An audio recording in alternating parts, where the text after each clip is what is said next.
Title দেখে তোমরা নিশ্চয়ই বুঝে গেছো যে আজকে আমি কোন সিনেমাটা নিয়ে কথা বলতে চলেছি। আজকে আমরা ওয়ার 2 নিয়ে কথা বলবো। আর ওয়ার 2 রিভিউ করতে গিয়ে আমাকে খুব বেশি এক্সট্রা কথা বলতে হবে না। ওয়ার 2 ট্রেলার রিলিজ হওয়ার পরেই আমি তার রিভিউ করেছিলাম এবং একটা অনুমান করার চেষ্টা করেছিলাম যে এর কাহিনীটা কেমন হবে। আমি ট্রেলার রিভিউ করার সময় যে কথাগুলো বলেছিলাম তার 80%-এর বেশি কথাগুলো মিলে গেছে। আমি বলেছিলাম ঋত্বিক রোশন দেশের সাথে দেশের এগেইনস্টে গিয়ে কাজ। সিনেমাতে আমরা দেখতে পাবো কালী নামে একটা অর্গানাইজেশন যার সদস্য আমাদের পার্শ্ববর্তী রাষ্ট্রের সমস্ত ক্ষমতাধর ব্যক্তিরা। টার্গেট রয়েছে ইন্ডিয়ার পিএমকে হত্যা করা।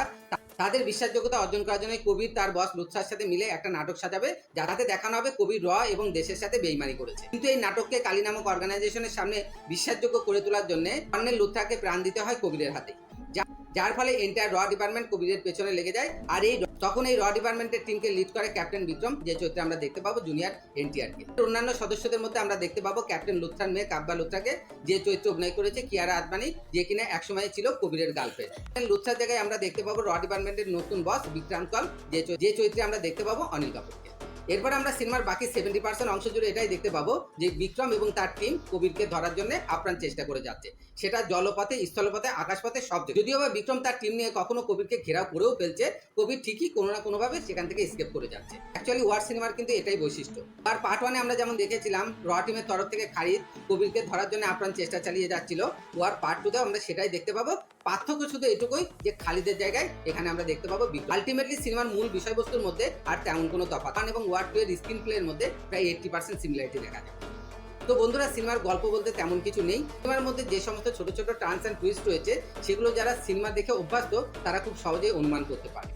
আর সিনেমার যে মেন টুইস্টটা রয়েছে সেটা হচ্ছে এই সিনেমার সব থেকে বড় নেগেটিভ। ওয়ার 2 সিনেমাটাকে নিয়ে বিশ্লেষণ করার মতো আর বিশেষ কিছু নেই। আমরা যদি এর ডিরেকশনের কথা বলি তাহলে আমি বলবো জস্টাস ফিল্মস ভুল করেছে আয়ন মুখার্জিকে ওয়ার 2 এর দায়িত্ব দিয়ে। তাদের উচিত ছিল সিদ্ধার্থ আনন্দকে দিয়েই এই সিনেমাটা ডিরেক্ট করানো। আর পার্ট 1 যখন সাকসেসফুলি সে ডেলিভার করেছিল, পার্ট 2 দায়িত্ব তাকেই দেওয়া উচিত ছিল। দ্বিতীয়ত আমি যদি বলি অভিনয়ের কথা, ঋত্বিক রোশনের কবির চরিত্রটার উপরে 100% সাপোর্ট ছিল স্ক্রিন প্লের।